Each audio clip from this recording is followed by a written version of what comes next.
back. Welcome back. How you guys doing? How are you guys doing on this Monday? Um, just want to drop a quick video for you guys. I do have somewhere to go in about an hour, so it may be the only video I do drop today. But shout out to somebody who did request this. Shout out to Extraverse as well, who created this video. Shout out to him. Keep on doing great things. But we're back with another AFL video. Currently doing the AFL all season. We have an AFL team based in the USA. It nearly happened. I'm very, very curious about this. I'm not really sure how there's going to be the travel, the players, fans, family. I don't know. I don't really like having teams. Well, I make the exception for the baseball team, the Toronto Blue Jays. They play in a whole different country. They play in Canada, while all the rest of the teams play in the States. But by having to travel from the Australia to USA with all the different times and all that, I don't know. I don't know, but we are finna react to it. We are finna see what's talking about. We're probably finna get more info, more context into it. But without further ado, like the video, sub to the channel, keep doing great things. Hopefully you boys and girls are doing The well. 1980s were a wild time for the then Victorian and football. First thing first, oh my gosh. It's a brawl. It's a boo. The 1980s were a wild time for the then Victorian Football League. National expansion got underway in 1982 when South Melbourne moved north to Sydney, while the inclusion of the Brisbane Bears and Perth's West Coast Eagles in 1987 pushed the league to new corners of the country. For the first time in 62 years, I always do like having more teams. Not too many teams, but having a perfect amount of teams in the league, I feel like it's perfectly fine. If you have a chance to expand, if you have a chance to, add more teams, the 12-team VFL had a new more look. Variety and much but while more. The glamour of the interstate invaders caught the eye of a new breed of supporter, back in Melbourne, footy's heartland, many traditional clubs were doing it tough and close to bankruptcy. Jeez. Behind closed doors, a radical plan hatched by a West Australian property developer to relocate a struggling Victorian club made it all the way to the desk of the league chairman. Base a team in America, split their games between the US and Australia, and watch the crowds flock as the game grows to a worldwide phenomenon. Okay, but my thing is, how are fans from, so say if they did go through, so the LA Crocodiles, so say if Collingwood had to travel to California to play the LA Crocodiles, not every fan is going to have money or the resources to get to that game, you know what I mean? Like, it takes time, money, gotta find a hotel, you gotta find parking, you gotta get, transportation, food, and all that. This is the story of Los Angeles Crocodiles. It would be pretty cool, though, to see how it will work, the LA Crocodiles. The year is 1987. Alan Aylett, former North Melbourne champion and VFL chairman, was working behind the scenes for the league, consulting on potential relocations and mergers. He had experience. Aylett was a key figure in South Melbourne's move to Sydney ahead of the 1982 season, and his marketing and promotional nous helped the league flourish throughout his tenure at the top. So many Victorian clubs were now in dire financial straits, and so Aylett was quietly tasked with finding a solution. He visited Perth property tycoon Errol Marin, a retail developer and executive of Claremont Football Club, and asked whether he could mastermind a plan to relocate one of 6 Victorian clubs to Canberra. Marin had bigger dreams. Months later, Aylett was presented with, and strongly backed, a proposal for a VFL team in Los Angeles. But how would Americans view the AFL, though? I mean, majority of them don't even really understand the sport or even know about the sport. When Marin initially waved away the idea of a team in Canberra, he and his staff explored international options closer to home. New Zealand, Singapore, China, and Japan were all considered as potential relocation options for a Melbourne club. New Zealand would be but only the United States had the broad appeal to which Marin believed his plan would truly work. Australian culture was a fascinating novelty to Americans in the 1980s, and with his new team, Marin knew the perfect way to capitalise on it. Paul Hogan was inescapable on TV. Crocodile Dundee was the highest grossing non-American film at the US box office ever. Golly. And Aussie Rules Football had a cult late-night following on ESPN. I didn't know that. The Los Angeles Crocodiles would, according to Marin's proposal, allow Americans to instantly identify with Australia and arouse their interest to inquire further. That's cool. The club would retain its original colours, but redesign the Guernseys to appeal to a new market. The Guernseys. The Australiana theme would be reinforced off-field, with players encouraged to wear Akubra hats and other stereotypical items of clothing. That's interesting. That is interesting. The squad would initially be made up of players based in Melbourne who had grown up with the game, with a preference to younger, single players, so that relocation would be less disruptive to a family. but the proposal had a view to making the club self-sufficient within half a decade. 20 players would be employed by the Crocodiles to start up a training camp for American prospects and promote the game in LA. That's what's up. This would coincide with the introduction of a local Aussie rules league featuring 2 All-American teams with scope to grow. That's what's up. Eventually, Marin's ambitious goal was that the Crocodiles would be made up of predominantly American players after just 5 seasons. This wasn't seen as an unrealistic goal, as it worked on the presumption that Aussie rules as a sport would boom across America as soon as the club was established, and as such, there would be a large enough talent pool to draw from by that time. That's hard to do because you have to be competing against American football, baseball, and basketball, and you try and get players. I mean, I like the idea, but with just how big American sports are here now, that will be a challenge. That will be a challenge. But I do like how they do want to, regarding every they want it more American based, which I like. I do like that. That's pretty cool. Also having 2 All-American teams, which is pretty cool. But I do see what they are trying to do, to try and get into, especially America, how big it is, how popular it is, whatever. I think it's more of just try and create ratings, views, try to bring more people. Marin's idea of a suitable stadium was one that had a capacity of 25,000 to 30,000, with a natural grass playing surface, established members areas and corporate boxes, and adequate lighting for night games. That's what's up. As matches would be played during the hot LA summer, nighttime starts were preferred for more temperate playing conditions. No specific venues are mentioned, but Marin was in conversation with local universities and councils to find appropriate grounds. They even play at college? Marin was banking on an average of 20,000 fans attending each match in the first season, but predicted this would quickly rise. I doubt. Hence, he had already begun discussions with representatives from 2 mega stadiums, the Rose Bowl in Pasadena and the Los Angeles Coliseum. Ooh. These stadiums had seated capacities of 104,000 and 92,000 respectively, which Marin incredibly believed would be a requirement for the Crocodiles within 5 seasons. Marin was also open to the Crocs playing one-off home games in San Francisco and or Seattle. When back in Australia playing away games, the team would train and locate its headquarters at its previous suburban home ground. Okay. Now this is my The proposal issue. was quick It's to state that travel travel was now an fixtures. accepted part of the game, given that the league had gone national and teams flew to Sydney, Brisbane or Perth every week.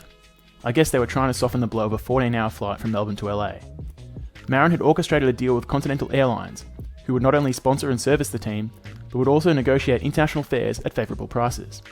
Regardless, this would be no ordinary fixture. Yeah. In a 22-round season, Marin proposed the Crocodiles host 8 matches in Los Angeles, play 12 matches in Melbourne, and visit Brisbane and Sydney once each. Perhaps he forgot about Perth. The matches played in Melbourne, most likely 9 away matches and 3 nominal home matches played at the relocated club's old home ground, would be completed in fortnightly blocks to reduce travel load on the players. 4 times a year, the Crocodiles would fly to Melbourne and play 3 games in a 2-week period. A standard Melbourne block of games might look something Y'all like let me know this. what y'all think. The first game on a long weekend Monday, the second on a typical Saturday afternoon, and the third on a Friday night. That's not bad. They'd then return to LA, play a couple of Saturday night home games in succession, and then fly back to Australia and do it all again. To maximise TV viewership in Oz, start times would be optimised for that purpose. For instance, an 8 PM Saturday night match in LA would be broadcast live into Melbourne at 1 PM on a Sunday afternoon. Perfect. I like the times. I do like the times. I'm a big fan of the times. I am a very, very big fan of the times. 9 o'clock on a Saturday night will be shot at 2 p.m. in Melbourne. I do like the times ideas. I do like the times. Now, will everybody in the league will play at that specific time or no? Or will everybody still play at different times? I do like the idea. I very do like the idea. Perfect. I like the idea. The times I like the times. The goal of introducing the Crocodiles was not only to cement the sport within America and make Aussie rules truly international, but also to rescue a struggling Melbourne club from bankruptcy. By agreeing to relocate to LA, the club would have their debts wiped, local membership retained, and be offered a fresh start in front of potentially millions of eyeballs. But most of the fans are going to be A American. detailed financial if they analysis is relocate. provided in the proposal that gives an itemised breakdown of the club's potential income and outgoing costs. You can take a better look at it by pausing the There's video still gonna be here, Australian fans but some of the and high-level teams in takeaways Australia. include the Crocodiles banking on at least 5,000 paid-up members in Season 1, Key. budgeting for a gross profit of $79,000 US per home game, and distributing that profit as a 40, 35, 25 split between the Crocs themselves, the visiting VFL club, and the expansion of football in the US. Between this philanthropy and the vision of operating a fully functional Aussie Rules League in LA, one can genuinely appreciate that this proposal was about more than just lining the pockets of the board members. There was a want to expand the game as a whole. Speaking of the board, this sort of info isn't as exciting, but basically, it would have consisted of 7 members, 2 from the existing relocated Melbourne club, 2 from LA, 2 from Marin Property Group, and Errol Marin himself as chairman with casting vote. So he's really Marin appeared so confident in the likelihood of the Crocodiles' bid being accepted that he had already opened up an office space on the Avenue of the Stars in Beverly Hills, LA. Oh, so he was... The Crocs would request an increase in salary cap due to the higher cost of living in the US, My man was ready to go. a large slice of the TV broadcast rights pie, and reciprocal membership with the local gridiron or baseball club. In return, any prize money won would be invested directly back into the education of Aussie Rules football in America.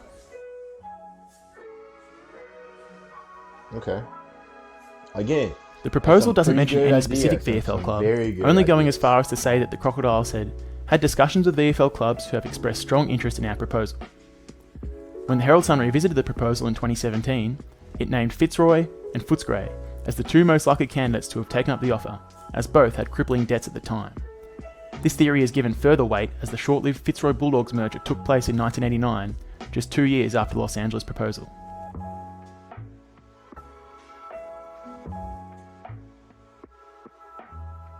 okay. Marin wished for the relocated Melbourne team to be playing in Los Angeles for the start of the 1988 VFL season. Damn. This was a quick turnaround, but entirely feasible according to Marin, who would later recall, very quick "We put quite a few things in place to make it realistic, and if they, the VFL, had pressed the button, we would have had infrastructure in place to jump on straight away." Marin was ready to announce the proposal at a press conference in mid-September 1987 with the backing of an enthusiastic Aylett. However, League Chairman Ross Oakley requested he hold off until after the grand final, so as not to take the focus off the big couple of weeks of footy still left to be played that season. Facts. Unfortunately for Marin, whispers of the proposal started to leak to the media, much to the horror of Oakley, and this may have contributed to the head honcho going cold on the idea. Dang. Marin eventually announced the multi-million-dollar proposal on the Wednesday after the grand final, but Oakley promptly knocked the idea on the head just as quickly, and the only remnant is a note in the league's minutes for their October 1987 board meeting, where it was unanimously rejected. Well, that's why you just keep your mouth shut. Plus, also, A major train of why would you want to share this before the grand final? Again. thought as to why the Crocodiles' bid failed is quite simply travel time. The AFL have barely committed to the idea of playing just one game overseas, let alone basing an entire team there. Yeah. Yes, there have been exhibition matches, pre-season matches, and St Kilda's brief foray into New Zealand, but jet lag and travel hangovers have always been raised as excuses for their non-continuation. Facts. The Eagles and Dockers have to travel up to 8 hours every second week as a part of the national competition. For the Crocodiles, you would have tripled that, and then added on a little more. Australian footy just wasn't ready for that yet, and probably still isn't. In the Herald Sun's 2017 retrospective, Marin says that it was the bailout money eventually provided by the VFL to the struggling Melbourne clubs that took the pressure off any potential relocations or mergers. Syndicates behind the Brisbane Bears and West Coast Eagles paid $8 million in licence fees to join the competition, and this was distributed to the poorer teams. Marin was confident that Aylett, in his consulting, had the backing of the VFL to seriously consider his proposal, but lamented that it was just a little bit big for them. Yeah, Oakley supported the travel theory as its major downfall, but also a lack of star power and recognisability. Sure, the Crocodiles was a catchy name, but it wasn't going to be Paul Hogan running out on the field and kicking goals. You've got the problem of, who the hell are these Australian rules footballers in this massive town? Facts. Oakley said in 2017. To be noticed in a market like that, you'd have to have an American billionaire who's prepared to say, "I love this game and I'm going to throw money at it." But how many are there? How many American owners really like the AFL? Even know about the AFL? You know what I mean? Could an overseas AFL team ever happen? Maybe, I doubt. but it's unlikely. Particularly not now, with the massive financial blow that the league and its clubs have taken due to the COVID-19 I don't pandemic. think ever is going to happen. But even before this year, any talk of expansion was still only about new markets like Tasmania and the Northern Territory, or additional teams in cities such as Brisbane, Sydney and Perth. There is also the issue of Australian rules football still being an insular sport, only recognised in the international mainstream on rare occasions. The key players in the Crocodiles proposal, unsurprisingly, share an opposing view. Aylett told the Herald Sun in 2017 that he thought it was a bold idea and it's still a bold idea, while Marin said that for somebody to pick up a team and run on our concept would be the way to go. These days, they are bringing Americans to Australia to play AFL football. We plan to introduce it and build it up and recruit a few local people, Marin said. It wasn't a lot different to what happened in Sydney or Brisbane. They built it up and did a good job, and we were going to do the same. While AFL footy in Los Angeles may now be consigned to a footnote on the minutes of a board meeting, it's worthwhile remembering the giant proposal that made it all the way from a Perth property tycoon to the desk of the league chairman. That's crazy. That could have happened. That could have honestly happened. But hey, who knows? I just don't think it'll happen. Yeah, we have seen players like Jason Holmes and much more try to play, actually traveling to Australia, actually living there and not making it, Mason Cox. But he's made it. But I just don't think having a whole team will work. But like I say, it was close. It made it to league commissioner's office. It's front step, so it could happen. But I do like some of the ideas he was bringing up. I do feel like some of the ideas he was talking about could work. But it's just it's just from Americans' point of view, how would they view it, especially with the sports we already have here now, baseball, American football, basketball, stuff like that. It's tough. It's tough. But I will be open to them just having like camps or clinics, continue to have those camps, clinics, or even have like a little rec league or stuff like that in different spots in America where there are some AFL, fans, stuff like that. Because I do know there probably are some AFL fans who would enjoy that, but I mean, I'll be interested. I wouldn't participate, but I'll check it out and I'll see what's up. But that's just me. I just feel like if they do that, it'll be better than just. And then plus what they have now, showing the games on Fox Sports. Americans can already view the game, but like I said, just the travel, the teams, the fans, and all that, I just don't think it's really gonna work. But anyway, you guys let me know what you guys think. Don't forget to like a sub, comment down below your thoughts and reactions to this, and I'll see you guys later.